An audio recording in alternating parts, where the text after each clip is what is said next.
Quand tu pars sur YouTube seul pour débuter, tu ne sais pas ce qui t'attend. Donc, tu vas apprendre avec, on peut dire, des conséquences très, très, très dures. Et maintenant, la psychologie qu'il te faut quand tu apprends sur YouTube est plus 4 fois élevée que celui qui est la psychologie de celui qui est un formateur. Donc, c'est un peu ça. Bon, maintenant, pour quelqu'un qui vient de commencer, quelles sont les ressources nécessaires pour un trader? Quand je parle de ressources, je parle de, il doit se former, est-ce que la formation doit être en ligne, est-ce qu'il doit lire des livres, est-ce qu'il doit prendre un coaching, ou bien est-ce qu'il doit suivre des vidéos YouTube? Quelles sont les ressources d'un bon trader? Déjà, pour quelqu'un qui veut débuter en trading, il peut commencer à suivre YouTube, mais le plus bien, c'est de trouver un bon formateur. Parce que le rôle d'une formation, je vais prendre chaque étape. Le rôle d'une formation, par exemple, c'est quoi? Celui qui suit une formation sait déjà, parce que le formateur, c'est quoi? Le formateur n'est pas celui qui fait le marché. Il va seulement te montrer comment mettre tes pas. Il va te dire que ici, tu t'attends à ça. Quand tu perds, tu fais comme ça. Quand tu analyses le marché, tu fais comme ça. Le marché, c'est un mouvement, c'est une répétition puisqu'il n'y a plus rien de créé. C'est le même truc qui se passe dans le monde. Quand un truc de 2000, une crise comme pour 2008 se reproduit en 2024, par exemple, si ça se reproduit, on sait comment les marchés ont réagi en 2008. Donc, on s'attend un peu à un mouvement comme ça. Donc, le rôle du formateur, c'est ça. Mais quand tu pars sur YouTube seul pour débuter, tu ne sais pas ce qui t'attend. Donc, tu vas apprendre avec, on peut dire, des conséquences très, très, très dures. Et maintenant, la psychologie qu'il te faut quand tu apprends sur YouTube est plus 4 fois élevée que celui qui est la psychologie de celui qui est un formateur. Donc, c'est un peu ça. Et maintenant, l'autre étape pour le trading, déjà, il te faut un formateur, c'est très nécessaire. Et avant de quitter ce point de formateur, il ne faut pas te lancer sur un formateur parce qu'il a montré les gars, il t'a dit qu'il va te donner les signaux. Non. Un vrai formateur, je ne pense pas que te former déjà, c'est un sacrifice pour un vrai trader. Former quelqu'un, c'est un sacrifice. Donc, parce qu'il doit trader,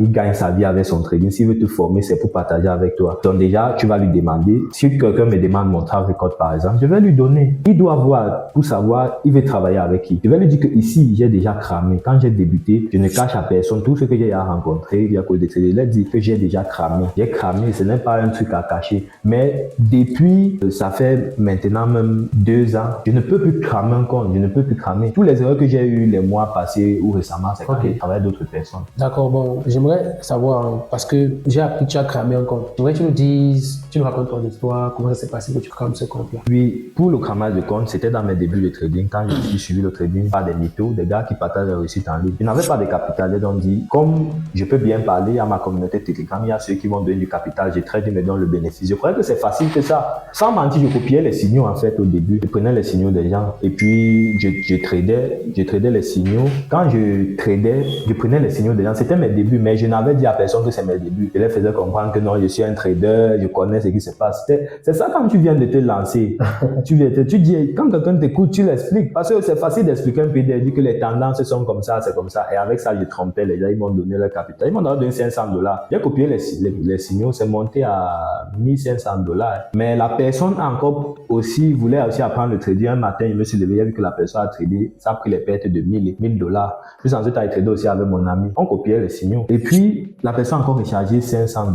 On a cramé. La personne a encore rechargé $500. On a cramé. C'est là où on a commencé à voir notre vrai niveau de trading. On a dit que nous sommes nuls. Qu'est-ce qui s'est passé? On donne des signaux, ça ne donne pas. Nous, on avait peur des pertes. On ne fermait donc pas. On ne mettait pas de stop loss. On accumulait et ça a cramé le compte finalement. Mais après ça, j'ai toujours travaillé avec mon ami. On se formait, on se ressourçait. On a pris un compte de $2,000. C'est mon premier succès en trading avec mon ami puisqu'on travaille toujours à deux. C'est notre premier succès en trading. On nous donne un capital de $2,000. C'est un Ivoirien, il est au Canada. Il nous donne un capital de $2,000. Première journée de trading, il y a un truc qu'on avait oublié en trading, les annonces économiques. On a tradé pendant les annonces économiques. On a perdu $900 sur les $2,000.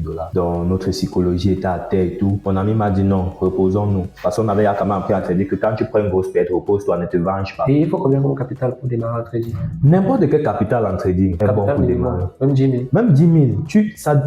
Avec 10 000, ne t'attends pas à 100 000 directement. Non. Chaque capital a un rendement. Donc, c'est un suivi. Chaque capital a un suivi. Donc, c'est un peu ça. Et puis, comme je parlais, on a perdu $900. Mais le lendemain, on a tradé normalement. On a quitté de... C'est vrai aussi qu'on prenait des risques élevés parce qu'on connaissait sur les trades qu'on va prendre les risques élevés. Et quand tu fais ton ratio sur le mois, est-ce que tu es rentable? Sur le mois, je suis rentable. Et par mois, par exemple, tu peux perdre combien de fois par jour? Comme par exemple, la semaine passée, toute la semaine passée, tous mes trades ont stop loss. C'est pas comme si c'était donc, tu as tout perdu? J'ai perdu, mais je n'ai pas perdu 3% de mon capital. Ah, je comprends. Donc, j'ai perdu 1,9% de mon capital avec 4 trades. Mais est-ce que ça ne veut pas dire que le trading là, c'est un peu des jeux de hasard? Non, parce qu'il y a des personnes qui font aussi des jeux de hasard, il y a des semaines où ils gagnent, des semaines où ils perdent. Quelle est la différence avec non, ce n'est pas... La différence du trading et le jeu de hasard, c'est quoi? Pour le jeu de hasard, je ne vais pas aussi trop parler de ça parce que je ne connais pas trop le Bon, les jeux de fonctionnement. hasard, c'est quoi? Il y a des gens qui jouent comme les jeux de hasard, ils se basent sur des analyses. Hein. Par exemple, si le Barça joue contre le Real, ils peuvent regarder les derniers matchs du Barça, ils analysent, ils regardent les matchs, les classiques ou les 5 dernières années, ils analysent, ils regardent, ils se basent aussi de ça. Bon, parfois, le trading aussi, on se base sur ça, non? Bon, pour le trading, c'est différent. Comme on parle de classique, le Real a gagné le Barça combien de fois et le Barça a gagné le Real combien de fois. En regardant tout ça, on peut voir la surprise qu'il y a eu avec le 4-0 qui a été donné la dernière fois. Donc, ok, en trading. Ce qui se passe en trading, c'est quoi? Tout ce qui fait dans trading là, même mes pertes que j'ai eu là, je n'ai pas de problème avec parce que je connais ce qui m'a fait peur. Normalement, la semaine passée, je devais être en donne. Un, je n'ai pas managé le trade, j'étais beaucoup en déplacement. Et de deux, ma psychologie était un peu touchée parce que le réseau, j'étais menacé par le réseau, la connexion Internet, et puis j'ouvrais des trucs, ça s'ouvrait tard. Je ne connaissais pas à quel moment ça s'ouvre. Le temps de venir, je place juste un SL comme ça sans rien calculer. Mais ce qui est là, mon trading récent, je suis toujours en bénéfice avec même cette perte-là. Okay. Donc, une personne peut vraiment vivre du trading, faire des cotisations chaque fin du mois. Moi, actuellement, je vis uniquement payer son loyer, voyager, construire des maisons, ouvrir une entreprise, préparer, avoir des employés, c'est possible. Avoir des employés, c'est possible, c'est très possible. Donc, il suffit juste, le trading, c'est une activité parce que à un moment, Wall Street existe. Tu es un bon trader, tu vas finir par visiter Wall Street, tu vas finir par avoir même un batch à Wall Street, c'est possible. Et aujourd'hui, le trading est encore plus élevé avec le système de prop firm qui est sorti, ou même si tu n'as pas un grand capital, mais tu as les compétences en trading, tu peux t'acheter un compte de $6,000, tu fais les évaluations 1 et 2, tu passes, tu as un capital de 6,000 et chaque profit, on te paye 90% des profits et l'entreprise prend 10%. Et toujours sur ce même service, il y a des traders, il y a des soi-disant traders qui disent que c'est l'arnaque, c'est parce qu'ils ne connaissent pas trader. Donc vous le faites. D'ailleurs, si vous voulez qu'on fasse une vidéo sur les prop firms, c'est pour faire oui, les prop firms. Dites-le nous en commentaire. Alors, Faveur, on arrive déjà à la fin de ce podcast. J'aimerais que tu puisses faire un résumé sur les erreurs que les débutants ne doivent pas commettre et la mentalité qu'ils doivent avoir, les outils nécessaires pour pouvoir réussir en trading.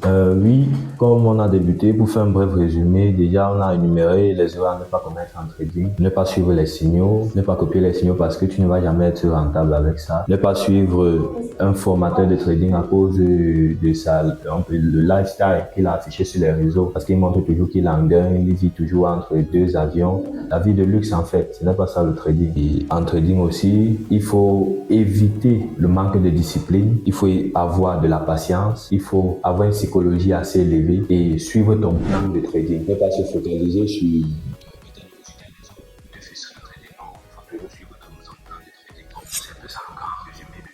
réussir en trading pour ne pas faire des erreurs en débutant dans le trading. Ok, je tiens à préciser que Faveur est également auteur. Il est en train de préparer son livre intitulé L'or du numérique en Afrique. Donc, j'aimerais que tu puisses présenter le contenu de ton livre à ceux qui nous ont suivis et ceux qui veulent s'en procurer, qui pourront nous écrire sur WhatsApp, c'est le numéro juste en dessous de la vidéo. Bon, pour mon livre que j'ai presque fini d'écrire, c'est mon premier ouvrage. En fait, c'est pour partager ma connaissance avec ça que les jeunes comme moi qui veulent s'intéresser à la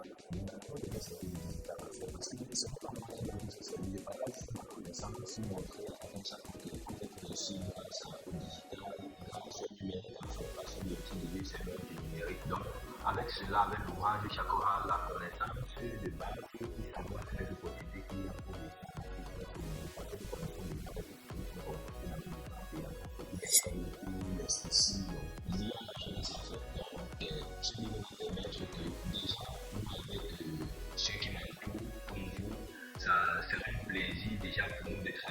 avec tout un chacun, avec tous ceux qui vont s'approprier le livre déjà, puisque la dédicace du livre c'est sera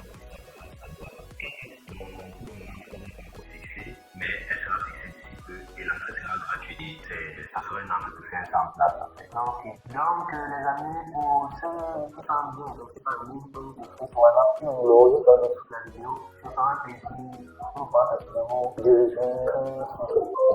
et aussi, sans couper la parole, je voudrais ajouter que cette séance, c'était pour montrer, on n'a pas pu pousser à la profondeur parce qu'il faut partager les bases avec tout un chacun. Sinon, ça sera un plaisir de vous retrouver tous pendant le jeu de temps de cette façon.